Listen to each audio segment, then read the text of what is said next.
Barangkali sesi istirahat kita cukupkan. Kalau misalnya ada permasalahan teknis berkaitan dengan tanam yang kemarin sudah dilakukan, bisa disampaikan sekarang. Monggo. Monggo, tadi yang berkaitan dengan Pak Agus tadi, monggo.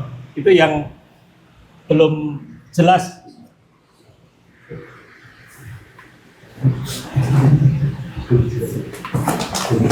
Jadi di permasalahan tadi kan sudah sampai Pak Agus, hubungannya apa nandur rata-rata wong nandur tani niki kan hubungannya karo maratuwa barang.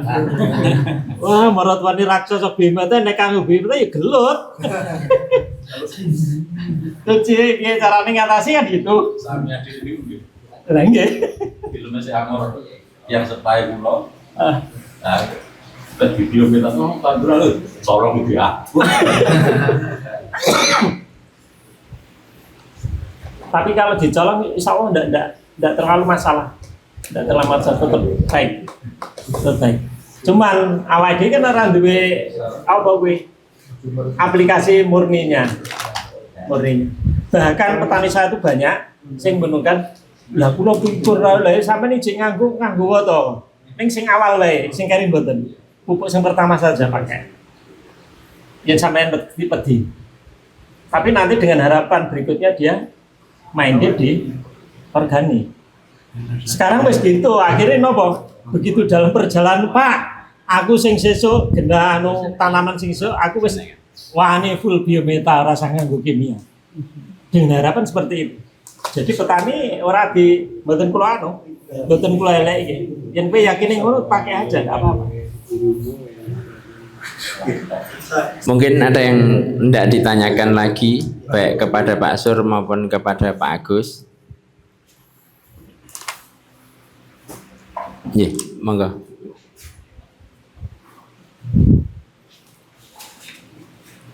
Pertanyaan kepada Pak Agus soal pengelolaan tanah pratanam tadi. Itu kan harus mengetahui kondisi tanah kan berarti ada satuan yang jadi ukuran. Apakah berarti perlu dilakukan uji tanah dengan mungkin metode prereaksi atau seperti itu?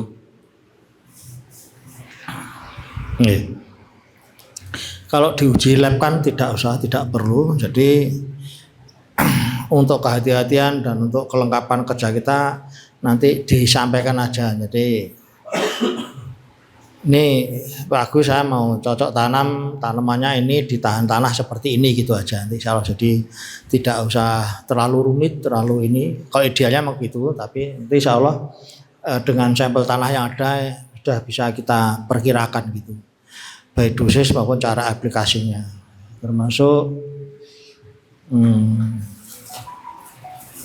tadi yang mau mengolah tele ayam sama apa tadi kohe itu ini di fotokopi di-sharekan. Jadi kalau di sini ini dari 6 bahan yang ada. Nah, itu nanti bahan menyesuaikan dari apa yang jenengan punya aja. Prosesnya seperti ini. Terus ini saya lampirkan hasil labnya. Jadi itu total majmuk yang ada itu hasil labnya seperti ini. Mikrobanya seperti ini. Itu tadi yang saya sampaikan bahwasanya alat eksplorasi kita itu harus berwawasan pada konservasi itu tadi. Dan ini juga kita kembalikan pada disiplin ilmu basicnya. Jadi bahwasanya tanah itu terbentuk hasil pelapuan dari bahan organik sama mineral. Demikian juga sebenarnya secara tersirat kalau kita lihat di alam yang ada itu antara lain kita gunakan untuk komposisi bahan materialnya saja. Nanti bisa jenengan lihat kalau cocok dipakai, enggak harus cocok, enggak dipakai juga enggak apa-apa. Tolong Pak Ari, di foto di-share-kan. Gitu Mas Yul. Ya. Satu lagi yang istilah untuk tanah lempung hitam tadi jalannya gimana? Tanah lempung hitam itu secara teoritis itu namanya tanah grumosol. Lalu secara mineralogi itu terdiri dari mineral lempung 21. itu penggunaan dosis pupuknya lebih tinggi, relatif lebih tinggi daripada tanah yang lainnya. Demikian juga daya serapnya air lebih tinggi daripada tanah-tanah yang lainnya.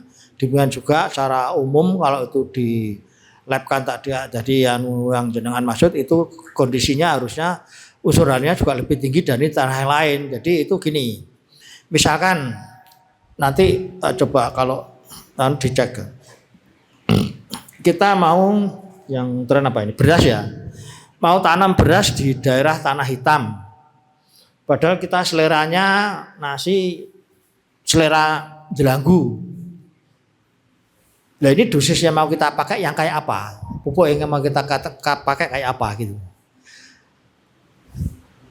Soalnya kalau kita kayak ini masyarakat sekarang ya katakanlah kebetulan kita domisilinya tanah hitam, padahal kita mau bisnis beras jelanggu misalkan ya. Secara umum biasanya kebiasaan orang itu tidak bisa tanah hitam itu ya tanah apa? Segone atos, termasuk lempung merah.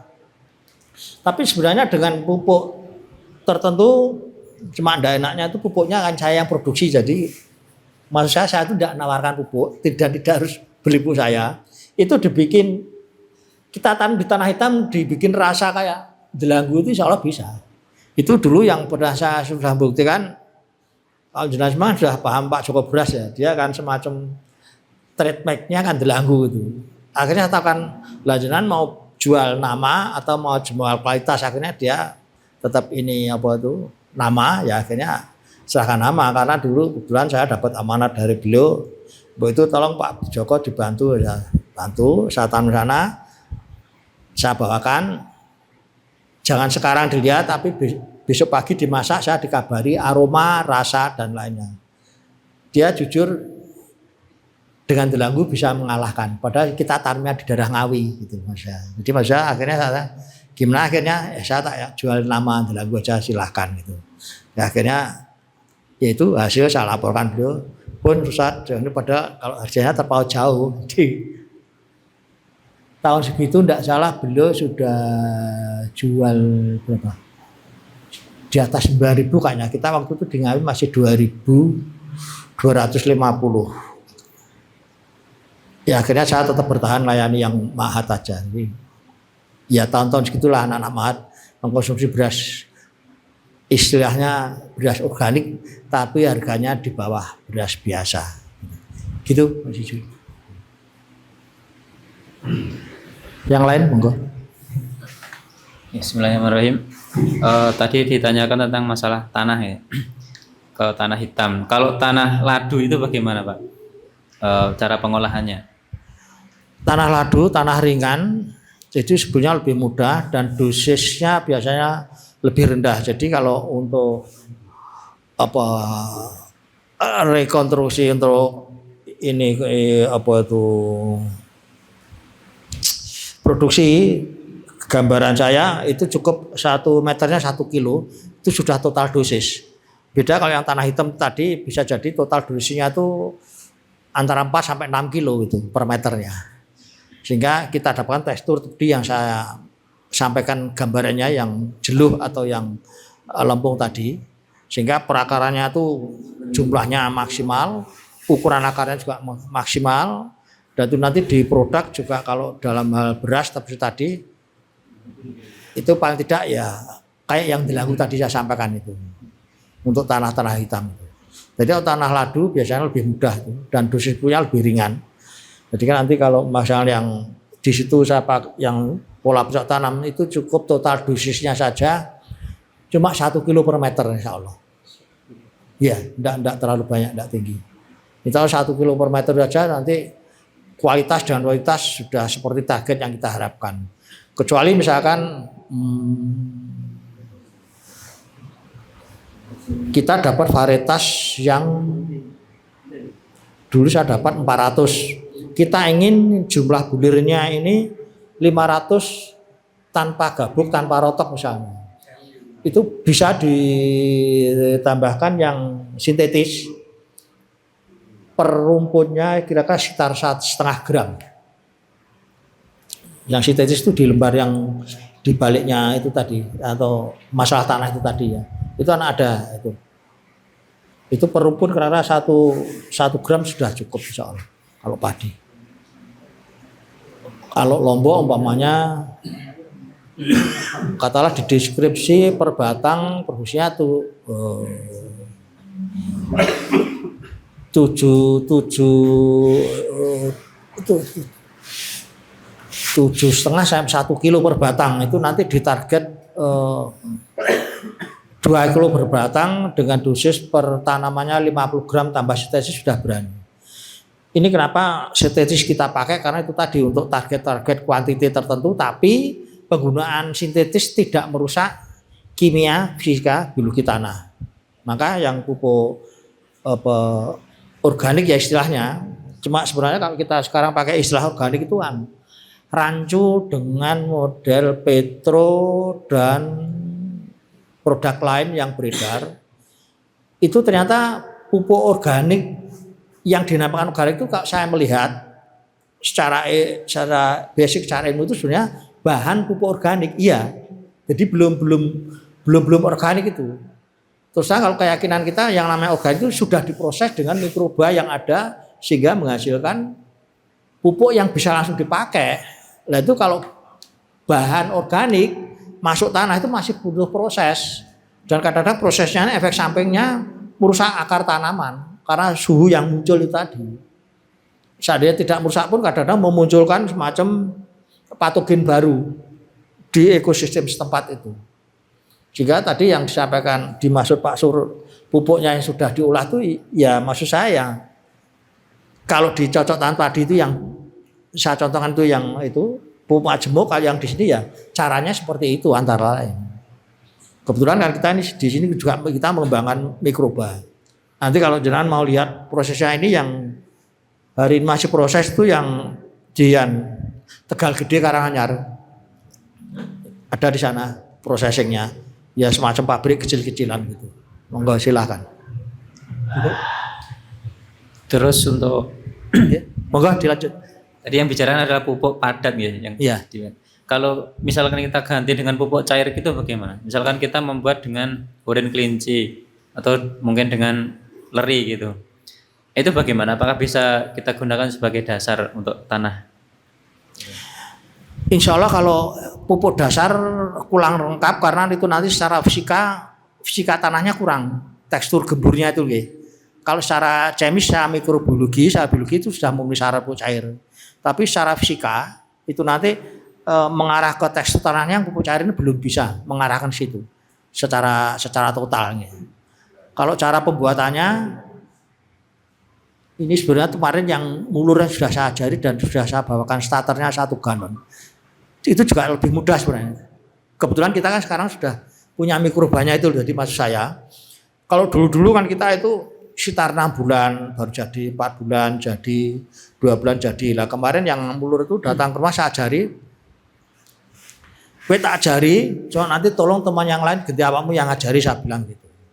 Jadi cara membuat yang hari ini langsung bisa kita pakai.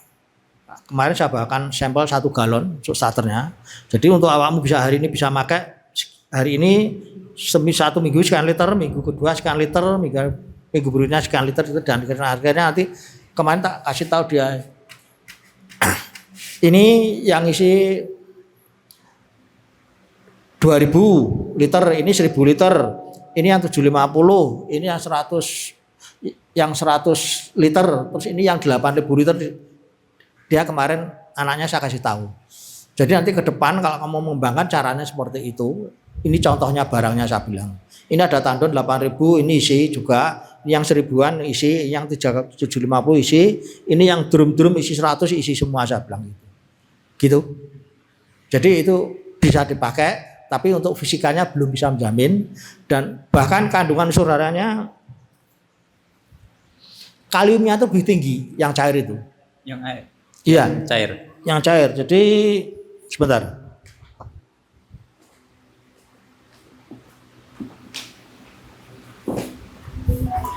Soalnya di tempat kami itu kalau pupuk padat itu karena lokasinya ini jauh dari jalan, juga perbukitan.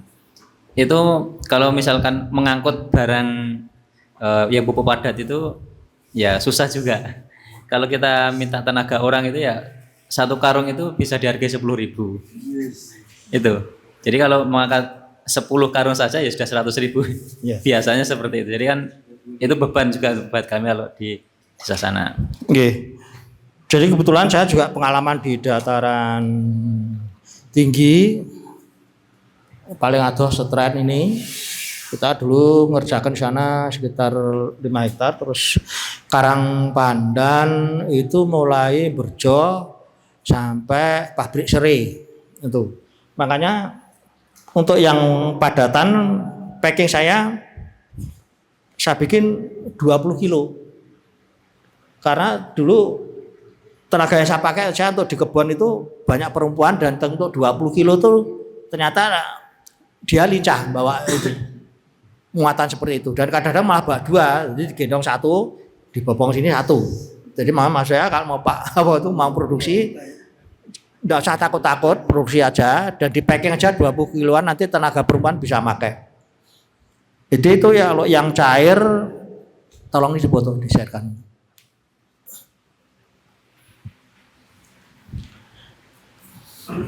Oh ya, masih lagi ya Pak ya? Iya. Terus kalau di daerah saya ini kalau padi itu usianya itu lama, bisa sampai 4 bulan. Ini kemarin saya nanam ini sudah 3 bulan. Saya nanam tanggal 1 November. Ini sekarang sudah 3 bulan. Itu saya baru jebul itu. Biasanya 4 bulan biasanya panen itu. Nah untuk yang seperti ini, apakah SOP-nya penyemprotannya juga sama itu ya, sama dengan yang biasanya? Iya. Gitu. Kalau untuk penyemprotan SO-nya sama. Kalau sampai 6 bulan tuh alokasinya ketinggian berapa Mas? 700. Ketinggiannya? Iya. Kalau sing dhuwur gini sampai munggah itu sekitar 900. Iya. Soalnya itu di lembah. Jadi sebelah timur itu gunung, sebelah jadi kalau belum jam 9 itu belum dapat sinar matahari. Oh gitu.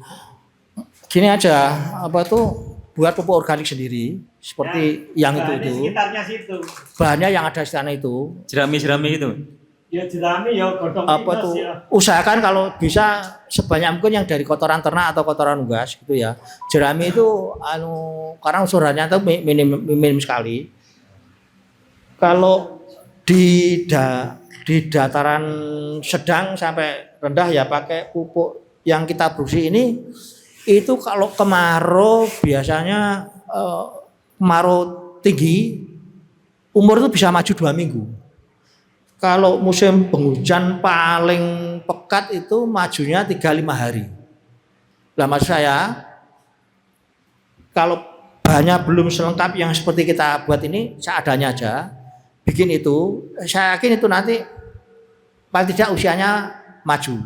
Terus benihnya jangan beli lagi yang dari luar, yang baru dari balik benih. Yang sudah ditanam itu dipakai lagi untuk benih. Jadi maksud saya penggunaan sistem yang kita pakai ini sebenarnya kita tuh semacam di bawah sadar kita dan itu di luar ekspektasi kita awalnya sejak dulu itu sudah semacam rekayasa genetik sebenarnya. Jadi itu nanti benih yang kita pakai itu makin lama makin maju juga usianya. Gitu. Jadi kan biasanya instruksi dari penyuluh kan benih harus beli. Kalau bisa labelnya yang ini yang itu. Sementara jangan dipakai. Jadi justru yang sudah jenengan tanam itu nanti coba dari deskripsi yang ada di benih itu saya yakin umurnya itu nanti sudah maju. Dan itu nanti dipakai terus saja. Sudah adaptasi malah. Jangan terlalu takut dengan birokrasi, dengan tensi, janganlah. Atau kalau yang sudah mempraktekkan itu kalau benih ditanam-tanam terus sampai mungkin 3 kali itu biasanya itu jebulnya enggak bareng gitu. Itu karena teknologi yang kita pakai belum maksimal itu tadi. Coba aja, pakai aja. Jadi terus jujur aja ya, yang kelompok kita yang Ngawi sampai hari ini itu yang masih komitmen Ya itu tadi sejak sebelum 2000 itu dia tidak pernah beli benih-benih yang termasuk isu-isu nanti label ini sekian kali tanam sudah. Iya. Kalau Betul. benih hibrida memang hanya dipakai sekali ya. Nanti tanam kedua ya yang jeruk gulung ya itu karena hibrid. Ya makanya tidak usah pakai hibrida. Nggak Termasuk usah pakai hibrid. di Ngawi itu dulu berapa red ditolak semua hibrida. Mereka tidak butuh hibrida. Nah, terus lagi Pak, untuk pupuk cair tadi yang misalkan kita sudah membikinnya itu, kalau kita aplikasikan dengan dicampur biometa, di mix dengan biometa itu ketika satu kali aplikasi apakah bisa? Anu, foto sama rumah. Itu hasilnya juga di luar ekspektasi kita, jauh lebih bagus. Apalagi nanti kalau kan saya yang cairnya bikin 2 produk ya, yang formula sama yang biasa. Jadi itu kemarin saya ininya malah untuk tangki itu saya tidak kasih air, saya kasih urin yang sudah fermentasi. 3 hari setelah penyemprotannya langsung berubah. Cuma kemarin karena kendalanya kita dalam masa sulam umur 20 hari ini baru 2 kali semprot. Tapi dengan yang konvensional yang sintetis keletan atau galengan itu sudah jauh beda. Jadi pupuk cair itu di mix dengan biometa tidak apa-apa ya? Tidak apa. Kalau yang saya pengalaman kok untuk ke tanah, durian itu perubahannya memang luar biasa. Jadi banyak terobosannya. Bahkan masih kecil sudah berbuah kemarin. Ke tanah begitu, ke tanaman juga seperti itu. Dan satu lagi, saya tadi ngirim gambar ke grup. Itu padi saya itu gabuk nih, Bang. Putih ngoten. Apakah niku sundep? Apa saya juga belum pengalaman. Hasil terakhir dari sundep ya beluk itu. Itu namanya beluk. Belum. Belum. Dia, Karena- dia mampu keluar. Ya. Tapi ini keluarnya wis gabuk semua. Ya, Ini kalau diduduk, ini lepas ini. terus terang ya belum sesuai SOP. Awal-awal dulu Ya. semprotan itu nggak kabut, semacam ngocor juga. Terlalu boros. Ya memang tidak sesuai SOP. Ini sudah serangan generasi ketiga. Jadi generasi pertama nyerang bibit, terus nanti usia belasan itu muncul lagi. Jadi Mang Titeni yang sudah sundep melalui bulan muda dia meletakkan telur. Jadi ada sebulan metu ngendok, kukuning ngendok, menetes lagi terus begitu. Jadi ini dia terbang untuk mendoknya ngenteni yang bulan mati lah bakal. Soalnya dia perginya itu keluarnya itu ketika ada sinar bulan. Cahaya. Dia contoh mawon, kayak sampean yang duwe kembang tuntut. Tuntut itu yang sampean tuntutnya yang jebule pas payah padang bulan pasti keren. Soalnya kukune niku wayah dewasa dia terbang ngendok ning ngerti calon tuntut itu. Waktu malam. Itu nonol sebetulnya bukan kuku tapi nonol. Nonol itu kuku sing sayapnya itu tidak mingkup gini. Kalau yang mingkup gini namanya kuku. Tapi kalau kukunya tetap gini nonol jenenge. Kuku malam. Ya gini.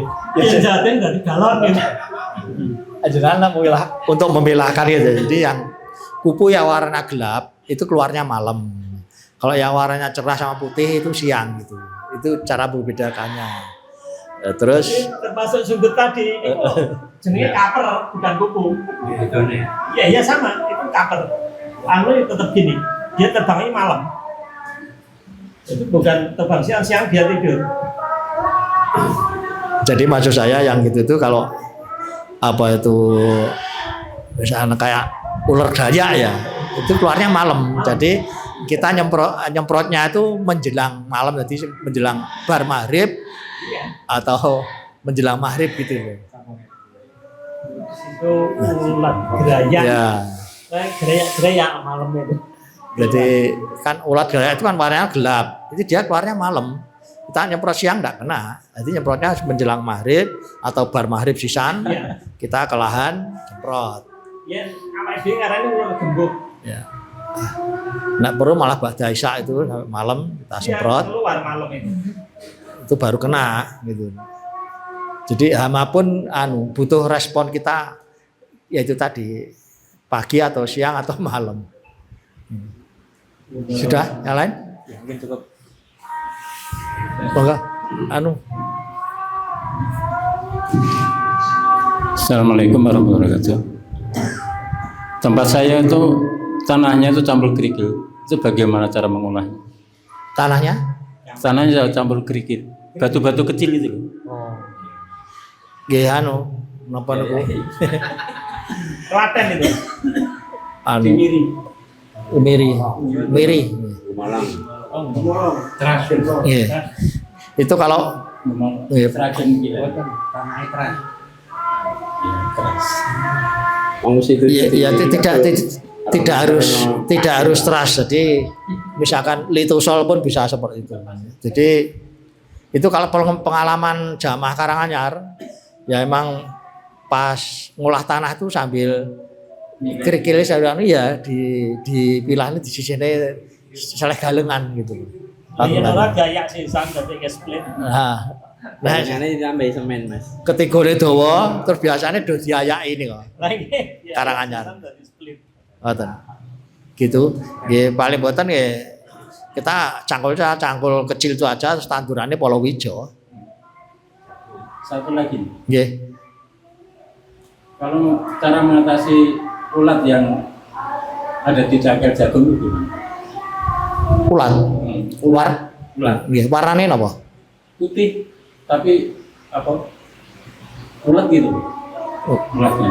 Niku sakjane termasuk ulat gerak maksud Pak.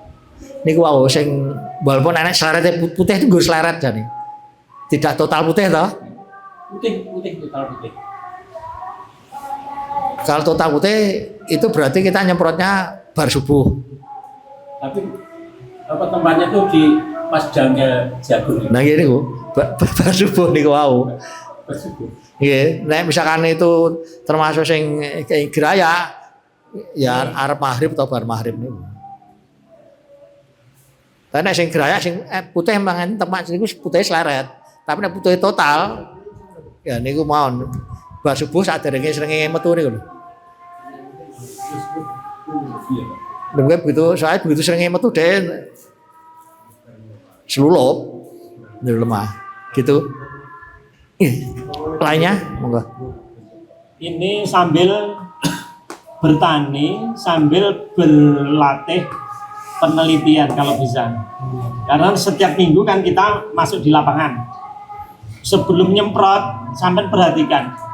Eneng kewan apa sing ten mriku. Eneng omo utawa eneng koncone petani. Artinya memang bukan omo aja nih.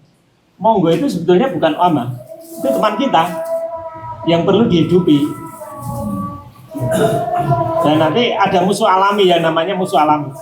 Itu hindari kalau sampai sudah menggunakan biometa, insya Allah itu aman, tidak kena. Yang kena serangga yang memang menjadi hama. Yang enten ya dihindari semprotannya, monggo yang bisa diperintah kon ngalih sih. Jadi pas monggolnya jadi, lah dia itu malah membantu kita monggol. Dia makannya kan serangga, baik sing ngije larva atau yang sudah terbang. Untuk pengaplikasian pengolahan tanah untuk biometa tadi, tanah hitam sama cadas uruk itu apa bedanya? Bukan ada tanah 8.000 meter, tapi saya urut pakai cadas lah, itu kota saya tanaman padi itu. Niku logikanya yang hitam dosisnya memang tinggi. Padas itu sebenarnya kan belum jadi tanah nggih. Kalau bisa nggih disamakan dengan yang hitam itu tadi dosisnya. Jadi dan itu kalau yang padas masih butuh yang tadi saya bilang pupuk organik yang cukup. Karena dia belum jadi tanah sebenarnya, itu masih Subsoil. bahan tanah bahkan mungkin masih regulit itu. Tidak hanya sekedar subsoil. Ya, jadi masih istilahnya tuh di ilmu tanah masih regulit gitu. Jadi itu belum tanah. Sementara kan sudah uji coba 1000 meter. Nggih. Yang 1000 meter itu saya aplikasikan pakai air sebutan dari sapi tank itu saya campur dengan biometa. Dan terus yang 1 meter itu saya pupuk pakai grade A, pakai urea, pakai apa itu nggak bisa tumbuh sama sekali. Tapi yang pakai biometa sama Tinja. dari sapi tank dari tinja itu anakannya bisa sampai 45-40 atau bisa dicek di sini. Iya. Tapi yang yang pakai pupuk kimia itu sampai sekarang nggak bisa tumbuh. Iya. Dua itu terus masih memenuhi sampai sekarang. Saya ngambil septic tanknya. Jadi itu kalau septic tank sebentar. Itu komplit.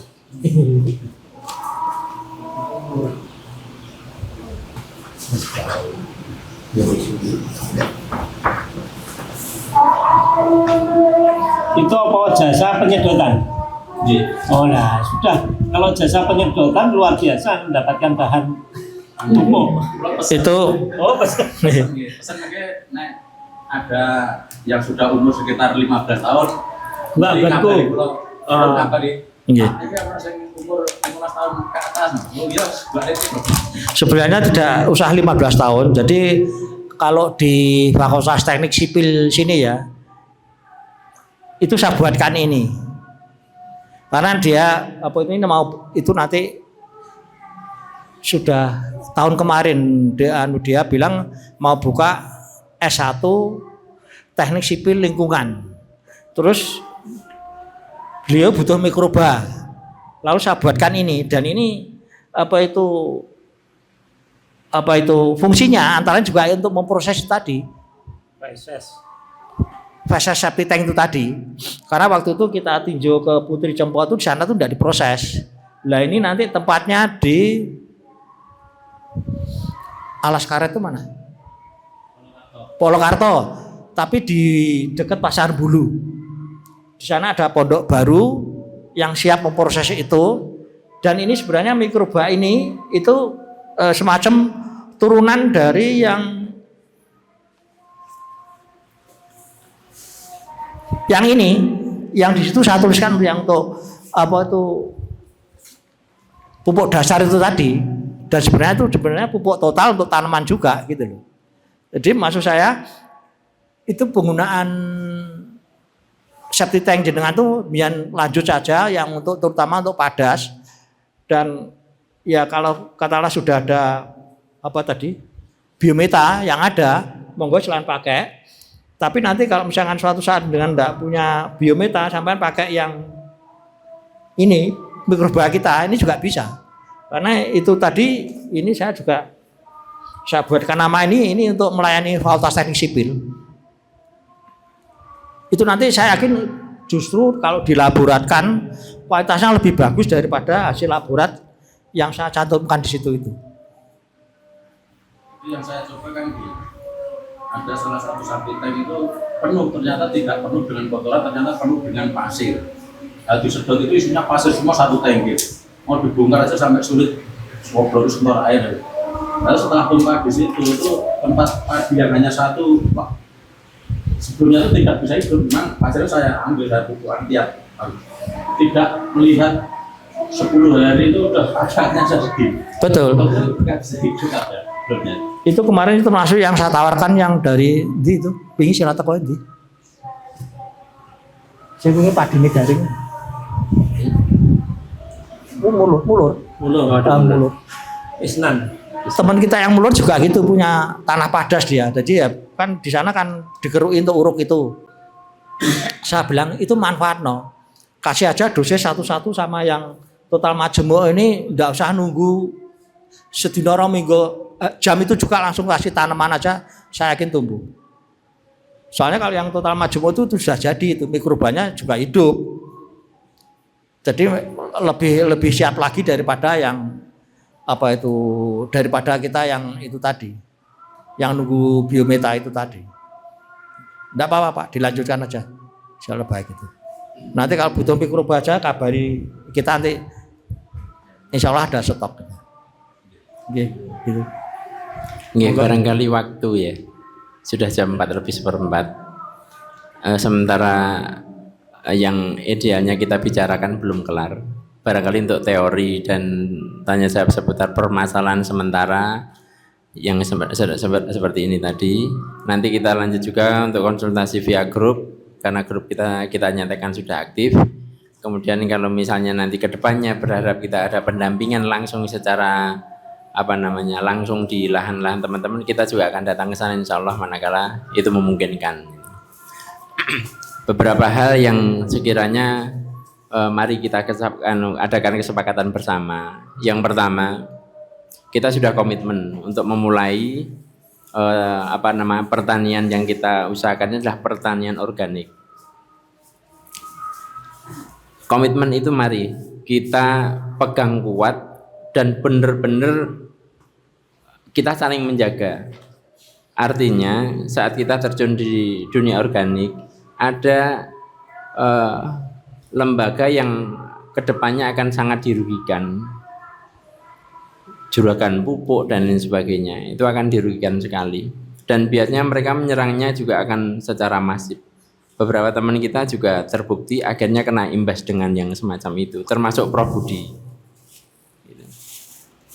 Nah, ke depan ini kita juga kemarin sudah nanam, tapi Impra 16 ya. Impra 16 kemarin di lahan 1900 itu masih R16. IR16 itu full biometa, tidak dicampuri apapun. 1900 itu menghasilkan gabah basah itu 1 ton 313. Nah, hari ini idealnya sudah dikeringkan, nanti kita bisa konversi hasilnya berapa, juga termasuk rendemennya nanti setelah di PK itu berapa. Artinya dengan masing-masing kita nanti mengaplikasikan biometa ataupun pupuk organik lainnya, itu kan kita mempunyai kualitas beras yang insya Allah luar biasa ya. Dari pestisida residu yang kita masukkan dalam tubuh kita insya Allah jauh lebih sehat. Nah ini kita pertahankan bibit, kalau misalnya mau dijual jangan dijual semuanya.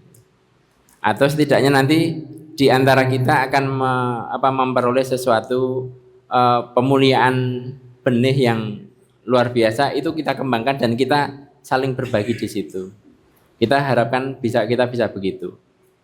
Kemudian yang berikutnya yang merupakan ini ending dari entrepreneur ya. Barangkali mari teman-teman jangan hanya sekedar bertani buta. Ya, tapi kita luaskan cakrawala kita dengan kesempatan yang ada. Sekarang ada biometa, juga nanti ada kesempatan pupuk-pupuk organik yang lain. Yang tadi sudah saya share itu nanti seperti pupuk majemuk yang bikinan dari Mas Agus ini, itu insya Allah luar biasa. Kalau misalnya di compare dengan, katakanlah ini kita katakan biometa itu fertilizer, sementara ini juga kita katakan fertilizer, ternyata kandungan NPK unsur hara mikro-makronya itu jauh lebih bagus pupuk yang padat yang diuji coba dari Mas Agus ini. Tidak bermaksud promosi, tapi kalau misalnya mau mencoba boleh. Ya. Nah, kita tetap ajarkan ke teman-teman kita kanan kiri sebagai wujud bahwa amanah ilmu itu ada. Ilmu ini tidak datang dengan sendiri, tapi ini kehendak Allah. Dan Allah menitipkan ini kepada kita. Artinya apa? Ini harus kita sampaikan kepada siapapun. Tapi kenyataannya akan kita dibenturkan, tidak semua orang mau berbuat dari nol, itu tidak semua orang mau. Kita tawarkan, katakanlah mau beli, ya sudah nggak apa-apa beli. Lah kemudian nanti hasilnya sebelum dijual ke orang lain, tawarkan ke kita dulu. Setidaknya yang mengkonsumsi itu, kalau misalnya sekedar mau ngambil kue yang gede gitu ya, itu teman-teman dari misalnya Wilmar, itu mbok ada berapa aja mangap. Tapi njur awake dhewe untuk koretan-koretan tok mereka sing sehat kan ya, ora lucu. Gitu. Jadi ke depan kita berharap kita punya kemandirian benih, kemudian panen itu juga setidaknya kita jual ke kanan kiri kita dulu. Kita yakin kok bahwa produksi kita itu jauh lebih murah nantinya. Gitu. Jadi kalau misalnya unsur kesombongan kita kikis bahwa yang namanya rezeki yang banyak itu belum tentu berkah. Itu sesuatu yang luar biasa. Kita bisa menjual di harga pasar, dinikmati oleh kanan kiri kita, akhirnya kanan kiri kita itu jadi tumbuh sehat dan lain sebagainya. Itu kan sesuatu yang bernilai luar biasa. Sambil berjalan nanti kita kondisikan, kita berdampingan hidup bersama. Teman-teman bertani, kalau misalnya ada kesempatan untuk menjual, kita jual di antara kita dulu. Atau kalau misalnya mengondisikan kanan kiri, setidaknya lahan teman-teman ini menjadi demo plot yang bisa dilihat siapapun, akhirnya mereka belajar ke teman-teman. Dan nanti teman-teman bisa ngambil hasil dari mereka, kemudian untuk penjualan lebih lanjutnya kita berkolaborasi di situ. Begitu nggih, setidaknya tidak panjang lebar, mudah-mudahan untuk yang terakhir kali ini sebagai penutup kita tutup dengan bacaan kafaratul majlis.